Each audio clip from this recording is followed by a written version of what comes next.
मेरे पास क्या आ गई, चार्ज,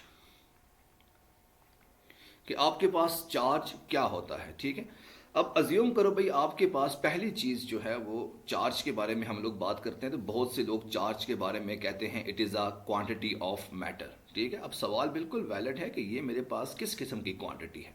अज्यूम करो भाई आपके पास ये एक सर्कल है और ये सर्कल मेरे पास क्या है जी, न्यूट्रल है। न्यूट्रल का मतलब क्या है कि जितने आपके पास पॉजिटिव चार्जेस हैं उतने ही आपके पास नेगेटिव चार्जेस हैं। अगर ये मेरे पास फॉर एग्जांपल कोई मटेरियल है, कोई बॉल है, ये किससे मिलके बनता है जी, एटम से मिलके बनता है।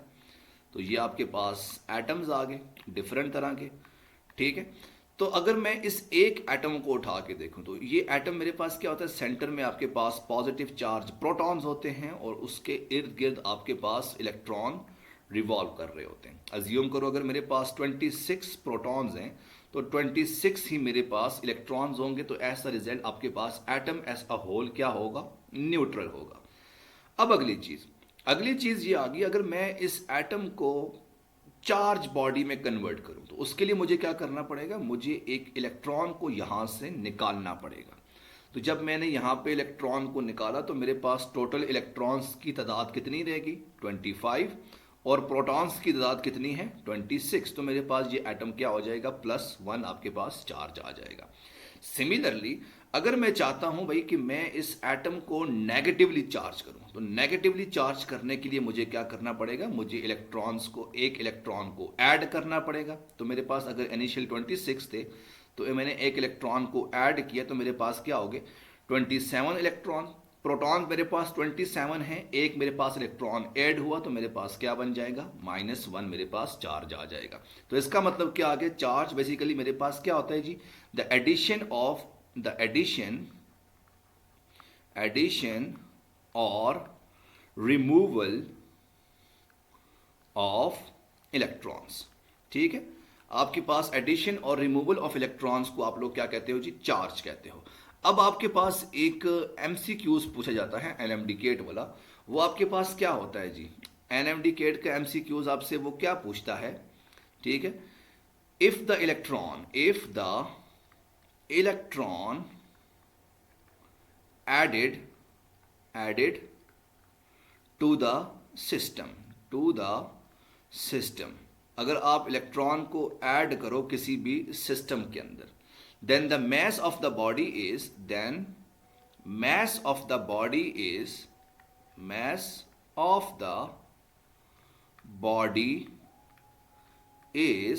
ऑप्शन नंबर ए इंक्रीज,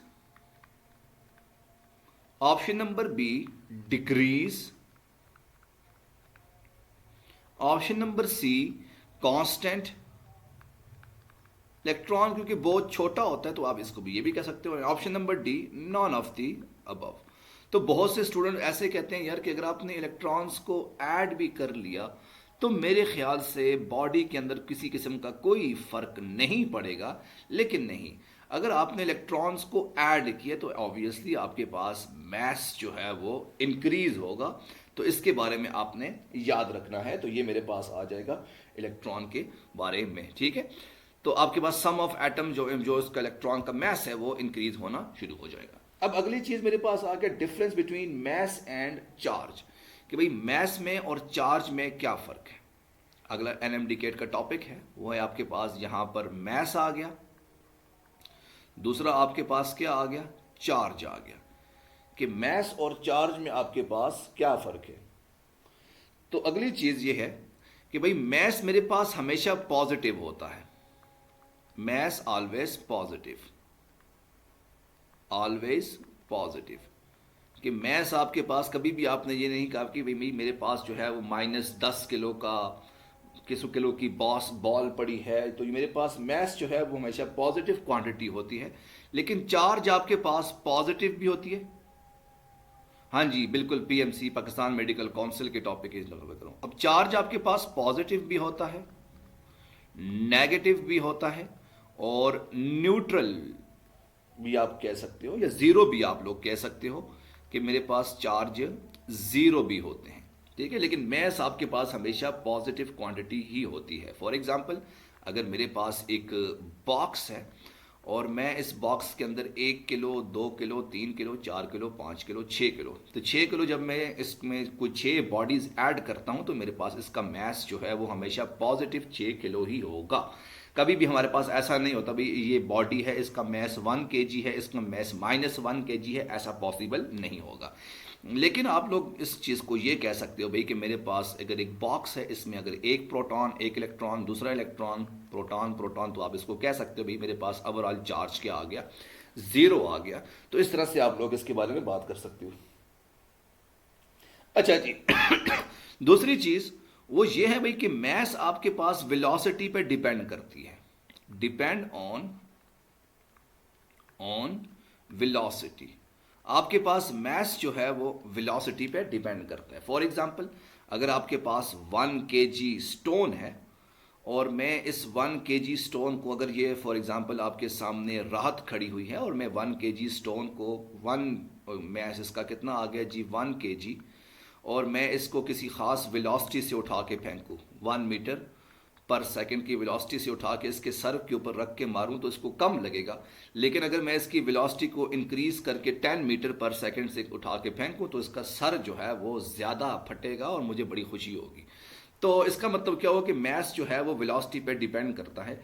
तो इसकी एक मेरे पास मैथमेटिकल इक्वेशन बनती है कि वो मेरे पास क्या होती है, m=m0 divided by 1 - v² divided by c का स्क्वायर। ये हम लोग आगे पढ़ेंगे तो आप लोगों को अभी से अपने जहन के अंदर उठा के रख लो। लेकिन जो मेरे पास चार्ज है वो वेलोसिटी पे डिपेंड नहीं करता, नॉट डिपेंड ऑन वेलोसिटी, कि चार्ज आपके पास वेलोसिटी पे डिपेंड नहीं करता। तो ठीक है, तो ये आपने याद रखना है। अच्छा जी, अब अगली चीज मेरे पास क्या आ गई कि मैस हम लोग हमारे पास जो है वो किस चीज पे डिपेंड करता है जी। मैस हमेशा ऑलवेज अट्रैक्टिव होता है। मैस हमेशा आपके पास दो बॉडीज जो है, क्योंकि आप सबको पता है कि आपके पास मैसेस जो हैं वो हमेशा अट्रैक्ट करते हैं। ये न्यूटन का बेसिकली आपके पास लॉ था और उसने आपसे ये कहा था कि आपके पास जितने भी मैस हैं वो अट्रैक्ट करते हैं। लेकिन जो चार्ज है वो आपके पास अट्रैक्ट भी करते हैं और रिपेल भी करते हैं, ठीक है, और रिपेल भी आपके पास करते हैं। तो ये आपके पास मैस की जो है वो अट्रैक्शन और रिपल्शन इसकी फैक्टर आ जाएगा।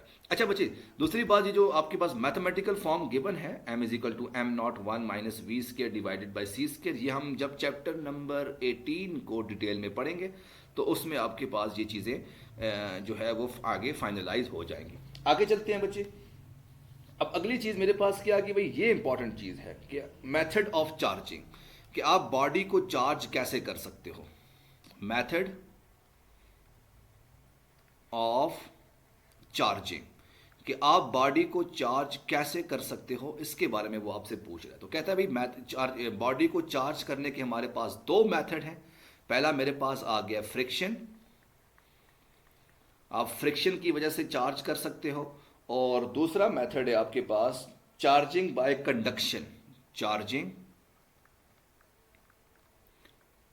बाय कंडक्शन, ठीक है। ये दो मेथड है आपके पास, आप इसकी मदद से जो है वो रबिंग जो है वो फ्रिक्शन के अंदर ही आ जाता है, ठीक है।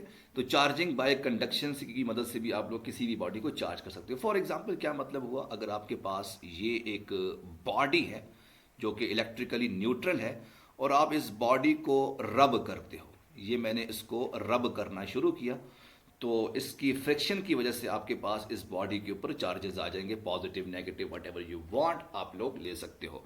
अब दूसरा मेरे पास क्या आ गया, charging by conduction. For example भी अगर आपके पास ये एक वायर है और इस वायर में से आप किसी भी करंट को पास करवाते हो, हीट को पास करवाते हो या करंट को आप पास करवाते हो, तो जब आप इसमें से करंट पास करवाते हो तो एज द रिजल्ट आपके पास ये चार्ज होना शुरू हो जाता है। कुछ ना कुछ चार्जेस आपके पास इस बॉडी के ऊपर रह जाते हैं, या आप इसको अगर हीट प्रोवाइड करते हो तो हीट की वजह से ये कंडक्शन जो है या वायर है वो हीट को गेन करेगा और इलेक्ट्रॉन्स आपके पास निकल जाएंगे। तो इलेक्ट्रॉन्स के निकलने की वजह से आप लोग जो है वो किसी बॉडी को चार्ज कर सकते हो। अच्छा भाई, अगली चीज़ मेरे पास क्या आ गया कि भाई आप चार्जेस को कैसे डिटेक्ट कर सकते हो या मेजर कर सकते हो, ये बहुत ही इंपॉर्टेंट चीज़ है, ये एक दफ़ा एंट्री टेस्ट में सवाल आया था कि आप लोग the quantity of charge can be measured, the quantity और डिटेक्शन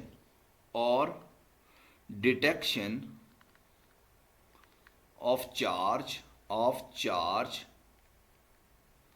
कैन बी मेजर्ड। आप लोग चार्ज की क्वांटिटी को और डिटेक्शन को आप लोग कैसे मेजर कर सकते हो? बाय यूजिंग एक अपरेटस है जिसका नाम क्या है जी? Gold leaf apparatus, gold leaf electroscope की मदद से आप लोग चार्ज की क्वांटिटी को मेजर कर सकते हो या नहीं कर सकते। सर ये करंट कौन सी डायरेक्शन में मूव करेगा? जिस डायरेक्शन में इलेक्ट्रॉन मूव होते हैं। नहीं, वो तो डिपेंड करता है, वो खैर बात की बात है। आप किसी एक खास डायरेक्शन में मूव करवा लो, उसमें फ़र्क नहीं पड़ता। तो इसमें आप लोग इस चीज़ को टाइम वेस्ट मत करो। अच्छा जी, अब अगली चीज़ मेरे पास आ गया भाई कूलम्स लॉ। और कूलम्स लॉ तो आपने 10,000 करोड़ दफ़ा पढ़ा हुआ है, उसको ज़्यादा डिटेल में हम लोग नहीं जाएंगे। तो कूलम्स लॉ मेरे पास नेक्स्ट टॉपिक है जी, कूलम्स लॉ। ठीक है, अब जाहिर सी बात है कूलम्स लॉ को आपने 50,000 दफ़ा पढ़ा हुआ है। और वो मेरे पास क्या होता है? F is equal to K Q1 Q2 divided by R का स्क्वायर।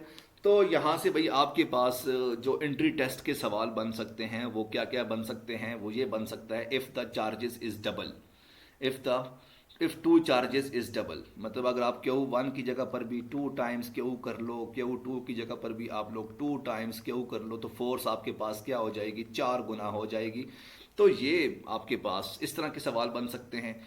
या दूसरा सवाल आपसे वो ये पूछ सकता है, if the distance between two charges is half, यानी आपने r की जगह पर r/2 लिख लो, तो फिर आपके पास फोर्स जो है वो तब भी आपके पास 4 गुना इंक्रीज हो जाएगी। तो ये तो आपने बहुत दफ़ा पढ़ा हुआ है, हम इसमें जो है वो ज़्यादा डिटेल में नहीं जाएंगे।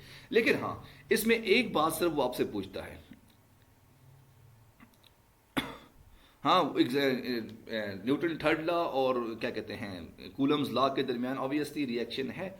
Action and reaction forces are always equal in magnitude but opposite in direction. For example मेरे पास एक चार्ज ये है, दूसरा चार्ज ये है, ये इसके ऊपर कोई फोर्स लगाएगा जिसको आपने एक्शन का नाम दिया, और रिएक्शन में आपके पास कोई फोर्स लगेगी, तो न्यूटन थर्ड लॉ को भी ये ओबे करता है। ठीक है, खैर वो बात की बातें हैं। अच्छा, यहाँ पर जो सवाल अक्सर औक़ात बंदा पूछता है वो आपसे हमेशा डाइलेक्ट्रिक के बारे में पूछता है। वो आपसे क्या पूछता है? If we insert the dielectric, यानी आपके पास फोर्स की वैल्यू क्या आ जाएगी? F is equal to 1 divided by 4 pi epsilon naught epsilon R Q1 Q2 divided by R का स्क्वायर। यानी आपने जब भी किसी डाइलेक्ट्रिक को इंसर्ट करोगे तो फोर्स आपके पास डिक्रीज होगी, ये सबको पता है। और यहाँ पर वो एक चीज़ पूछता है कि भाई सबसे ज़्यादा डाई इलेक्ट्रिक की वैल्यू किसकी होती है? तो आपने याद रखना भी वाटर की आपके पास सबसे ज़्यादा डाई इलेक्ट्रिक की वैल्यू होती है और वो आपके पास 78 होती है। तो ये आप लोगों ने याद रखना है। अच्छा, यहां पर आपके पास एक और बात वो आपसे पूछता है, प्रिंसिपल ऑफ सुपरपोजिशन, कि भाई प्रिंसिपल ऑफ सुपरपोजिशन क्या होता है? क्योंकि वाटर की डाइलेक्ट्रिक की वैल्यू ज़्यादा होती है, इस वजह से अब ये क्या कैसे होती है, ये मैं किसी दिन वाटर से जाके पूछूंगा कि तुम्हारी डाइलेक्ट्रिक वैल्यू कैसे ज़्यादा है। जब उसने मुझे आंसर दे दिया तो मैं तुम्हें बता दूंगा। अब अगली चीज़ मेरे पास क्या आ गई? Principle of superposition. ये मेरे पास क्या है? सुपरपोजिशन। ये आपसे क्या कहेगा? फॉर एग्जाम्पल भाई मेरे पास अगर एक चार्ज पड़ा है, यानी आपके पास एक बड़ा सा पॉजिटिव चार्ज पड़ा है जिसको मैंने Q का नाम दिया हुआ है, और दूसरा चार्ज मेरे पास ये पड़ा है, इसको मैं Q1 का नाम, इसको मैं Q2 का नाम दूं, इसको अगर मैं Q3 का नाम दूं, इसको मैं Q4 का नाम दूं, तो इन दोनों के दरमियान जो फोर्स होगी वो मेरे पास क्या होगी? F is equal to K Q1 divided by R का स्क्वायर। इन दोनों के दरमियान फोर्स क्या होगी?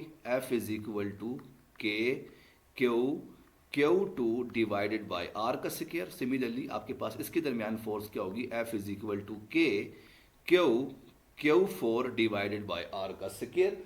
तो जब आप इसको निकालोगे, ओवरऑल फोर्स निकालोगे, तो मेरे पास टोटल फोर्स क्या बन जाएगी? F total is equal to F1 plus F2 plus F3 plus up to so on. तो इस तरह से आप लोग जो है वो चार्जेस को निकाल सकते हो। तो ये मेरे पास छोटा सा एक मिनी टॉपिक आप इसको कह सकते हो। तो ये मेरे पास आ जाएगा प्रिंसिपल ऑफ सुपरपोजिशन का। आगे चलते हैं बच्चे विदाउट वेस्टिंग ऑफ टाइम। अगली चीज़ मेरे पास आ गई इलेक्ट्रिक फील्ड। तो इलेक्ट्रिक फील्ड मेरे पास क्या होगा, इलेक्ट्रिक फील्ड। तो इलेक्ट्रिक फील्ड आपके पास क्या होगा, ज़रा इसको ध्यान से इसका थोड़ा सा कॉन्सेप्ट ले लेते हैं। वो मेरे पास क्या है जी, फॉर एग्जांपल अगर मेरे पास कोई भी एक पॉजिटिव चार्ज है तो जाहिर सी बात है इसके इर्द गिर्द आपके पास कुछ खास किस्म की फील्ड एक्ट करेगी, और इस फील्ड को आप लोग क्या कहोगे, इलेक्ट्रिक फील्ड कहोगे। एंड ऑब्वियसली मैंने आप लोगों को डेफिनेशन ऑलरेडी लिखवाई हुई है, तो वो आपके पास space and region around a charge. तो अब इलेक्ट्रिक फील्ड मेरे पास इसकी स्ट्रेंथ क्या होगी, ये इलेक्ट्रिक फील्ड इंटेंसिटी मेरे पास क्या होगी। अगर मैं यहाँ पर किसी पॉजिटिव चार्ज को उठा के रखूँ तो इस पॉजिटिव चार्ज के ऊपर किसी खास किस्म की फोर्स लगेगी, तो ये मेरे पास फोर्स आ जाएगी। एंड ऑब्वियसली आपने इलेक्ट्रिक फील्ड को डिफाइन किया था, electric field is equal to force per unit test charge. तो यहाँ से आपने इक्वेशन निकाली थी, electric field is equal to K Q divided by R का स्क्वायर। तो ये मेरे पास एक खास किस्म की इक्वेशन बन जाएगी इलेक्ट्रिक फील्ड की। अच्छा, यहाँ तक तो बात क्लियर है, सब बच्चों को पता है, इसमें डिटेल में जाने की जरूरत नहीं है। सवाल अक्सर औकात ये पूछता है, the relation between electric force and electric field. अब सवाल आपसे वो क्या पूछते हैं, जरा इस चीज को जरा ध्यान से देखना। Relation between electric force and electric field, relation between electric field and electric force, इन दोनों के दरमियान रिलेशन पूछता है। सवाल वो ये पूछ रहा है जी, अच्छा जी, in an electric field a charge can experience a force. If the charge is positive then force in the direction of field is negative and acting in the opposite direction वगैरह वगैरह पूछ रहा है। वो आपसे ये पूछ रहा है जी कि सपोज करो अगर आपके पास एक पॉजिटिव चार्ज है, पॉजिटिव सोर्स चार्ज है, और दूसरी तरफ आपके पास जो है वो नेगेटिव क्यू चार्ज पड़ा है, तो मुझे बताएं आपके पास direction of electric field and electric force क्या होगी। Option number A same direction, option number B opposite direction, option number C increase, and option number D decrease. ठीक है, वो आपसे सवाल ये पूछेगा, इफ द क्या कहते हैं test charge is negative then the direction of electric field and electric force is what. तो आपने इसका आंसर निकालना है। तो इसको जरा ध्यान से देखते हैं। अगर आपने पॉजिटिव चार्ज लिया तो ऑब्वियसली की इलेक्ट्रिक फील्ड लाइन बाहर की तरफ जा रही है, तो इलेक्ट्रिक फील्ड तो मेरे पास बाहर की तरफ आ गई। ठीक है, अब अगली चीज, मेरे पास ये जो दूसरा चार्ज है वो ऑब्वियसली नेगेटिव है, तो ये तो इनवर्ड डायरेक्शन में जाएगा क्योंकि फोर्स आपके पास अट्रैक्टिव है, ये एक दूसरे को अट्रैक्ट करेंगे। तो यहाँ से आपने देखा कि भाई अगर मेरे पास सोर्स टेस्ट चार्ज जो है वो नेगेटिव होगा तो भाई तब आपके पास इन दोनों की डायरेक्शन क्या होगी, ऑपोजिट होगी। तो ऑप्शन नंबर बी आ जाएगा। ठीक है, तो इन दोनों की डायरेक्शन क्या आ जाएगी, ऑपोजिट आ जाएगी। लेकिन सवाल वो ये भी आपसे ये भी पूछ सकता है कि अगर आपके पास टेस्ट चार्ज जो है वो पॉजिटिव हो, ये अगर पॉजिटिव टेस्ट चार्ज है और यहाँ पर पॉजिटिव स्मॉल क्यू चार्ज है, तो तब मुझे बताओ आपके पास डायरेक्शन क्या होगी। तो ज़रा इसको भी देख लेते हैं कि भाई ये मेरे पास डायरेक्शन ऑफ इलेक्ट्रिक फील्ड आ गई, और ये जो टेस्ट चार्ज है वो भी ऑब्वियसली ऑपोजिट डायरेक्शन में फोर्स लगाएगा, तो इन दोनों की डायरेक्शन क्या हो जाएगी, सेम हो जाएगी, और यहाँ पर ऑपोजिट हो जाएगी। तो ये एक पॉइंट है जो कि जिसको आपने अपने जहन के अंदर उठाकर रखना है।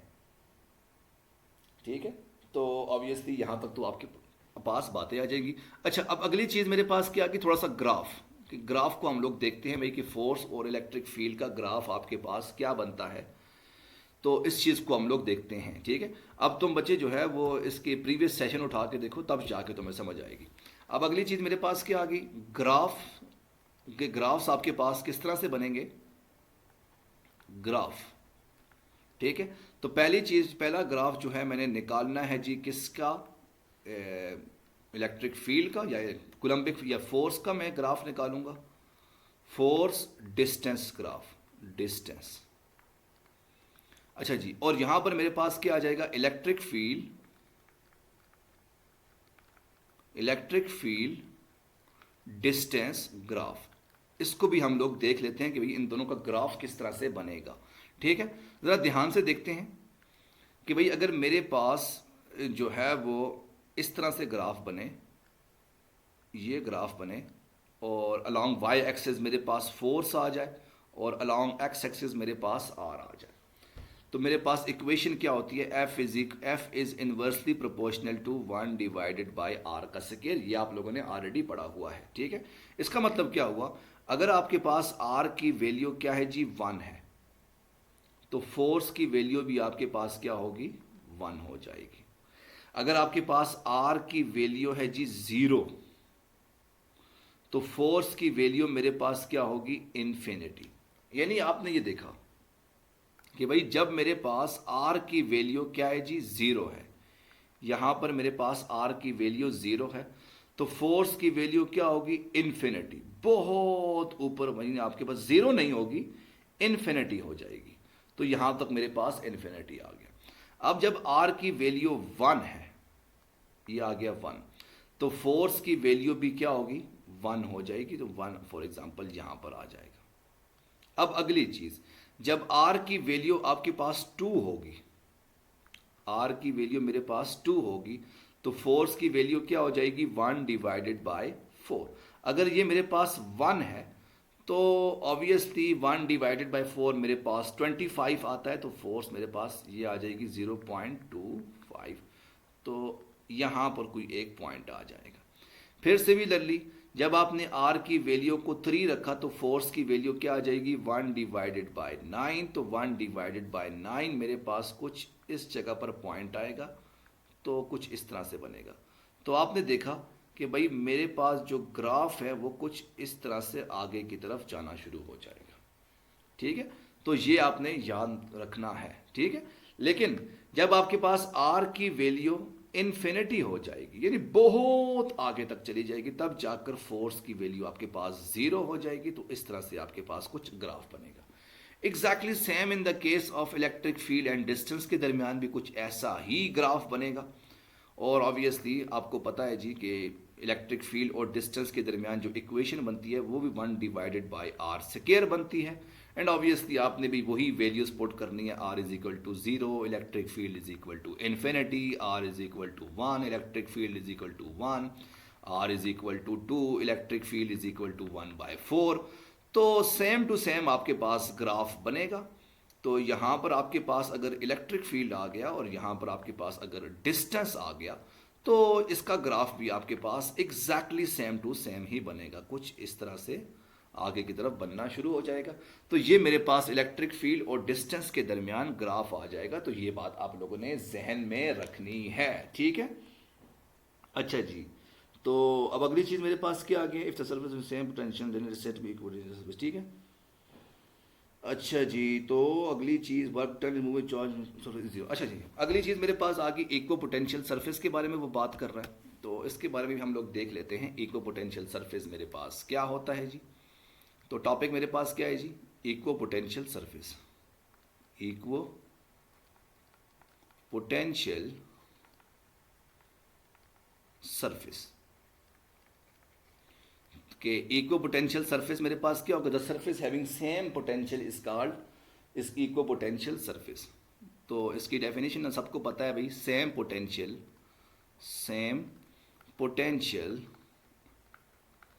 Is called equipotential surface. ठीक है, एंड ऑब्वियसली यहां पर एक इंपॉर्टेंट चीज वो ये है भाई, वर्क आपके पास क्या हो जाएगा 0 हो जाएगा। बच्चे ये किप्स की बुक है, Kips entry test series 9th edition, blue colour की बुक है, और इसकी कीमत जो है वो कितनी है जी, तो अल्लाह खैर करे।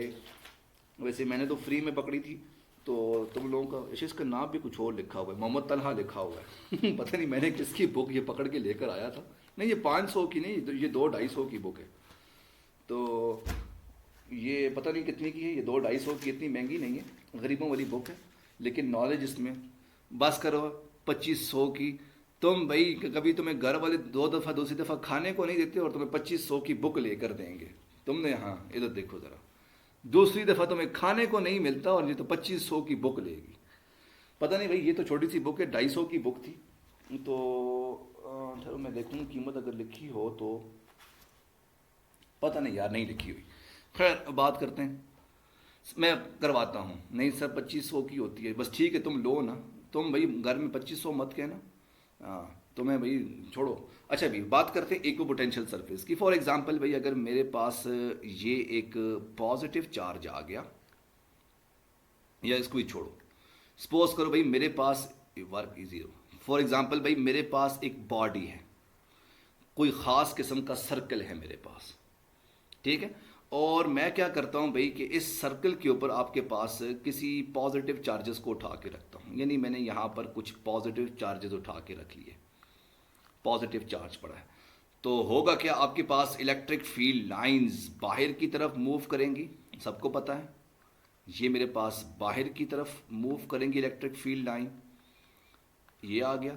अब जो मेरे पास पहला सरफेस है, ये पूरा सरफेस, ये पूरा का पूरा सरफेस, जहां पर मेरे पास पोटेंशियल की वैल्यू सेम हो। फॉर एग्जांपल अगर मेरे पास इस पॉइंट पर V की वैल्यू है 1, इधर भी आपके पास वैल्यू है 1, इधर भी वैल्यू आपके पास है 1, 1 और 1, तो ये पूरी की पूरी वैल्यू आपके पास क्या है जी, 1 है। तो जब आपके पास वैल्यू 1 है तो इस सरफेस को आप लोग क्या कहोगे जी, इक्वो पोटेंशियल सरफेस। यानी आपके पास V की वैल्यू क्या है जी, V is equal to constant, जहां पर आपके पास पोटेंशियल क्या हो, कांस्टेंट। तो जब जहां पर आपके पास पोटेंशियल कांस्टेंट होगा तो चेंज इन पोटेंशियल आपके पास क्या होगा, चेंज इन पोटेंशियल का मतलब क्या आ गया, delta V।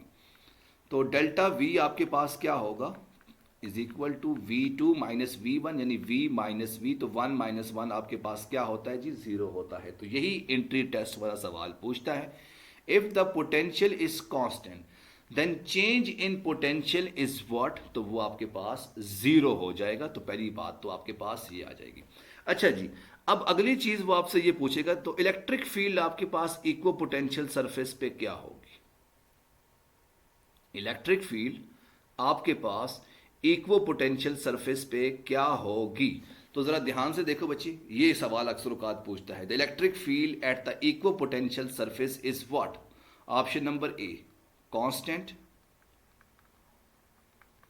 Option number B 0, option number C same, and option number D maximum. तो इलेक्ट्रिक फील्ड आपके पास इक्वो पोटेंशियल सरफेस पे क्या होगी, ये बड़ा इंपॉर्टेंट किस्म का सवाल है, इसको भी ज़रा देख लो। तो आपने ये पढ़ा है कि electric field is equal to minus delta V divided by delta R।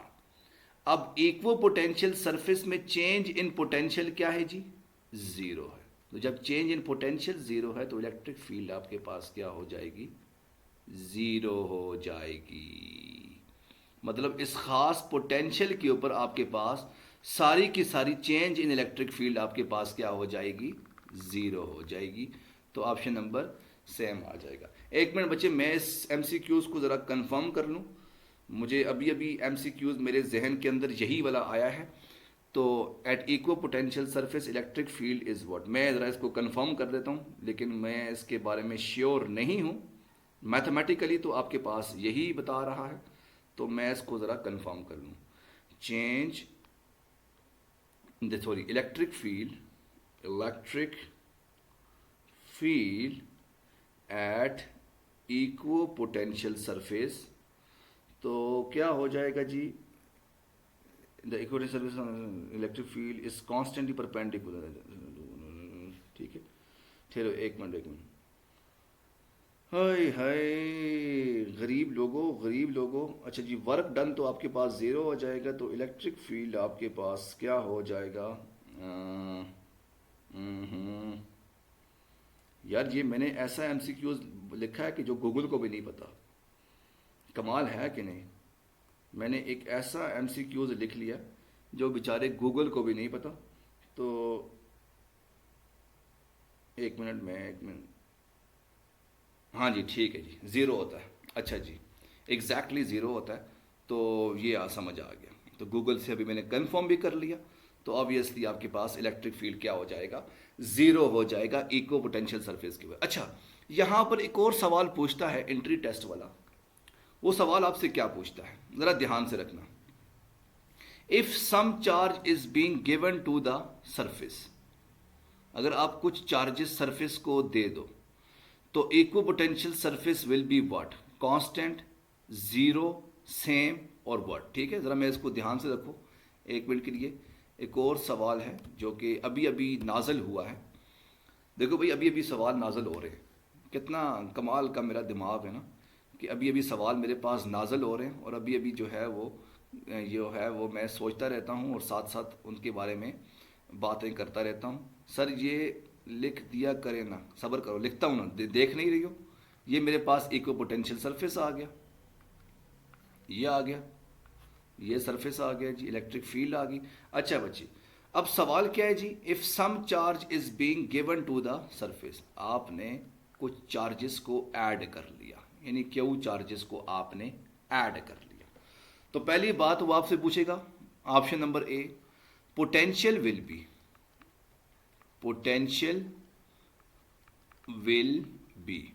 दूसरा पॉइंट आपसे क्या पूछेगा, equipotential surface, equipotential will be. तीसरा सवाल वो आपसे क्या पूछेगा, इलेक्ट्रिक फील्ड। और चौथा वो आपसे क्या पूछेगा, electric field at equipotential surface, equipotential electric field. चार सवाल उसने पूछे हैं और वो आपसे पूछ रहे हैं कि अगर आप कुछ चार्जेस को ऐड करो, किसी पॉजिटिव चार्जेस को आपने ऐड किया तो मुझे बताओ पोटेंशियल क्या होगा, इक्विपोटेंशियल क्या होगा, इलेक्ट्रिक फील्ड क्या होगा और electric field at equipotential surface. तो जाहिर सी बात है आपने ये फॉर्मूले पढ़े थे, V is equal to K Q divided by are, जो कि आपने प्रूव किया था, लेकिन हम इसको जस्ट डायरेक्टली इक्वेशन का इस्तेमाल कर रहे हैं।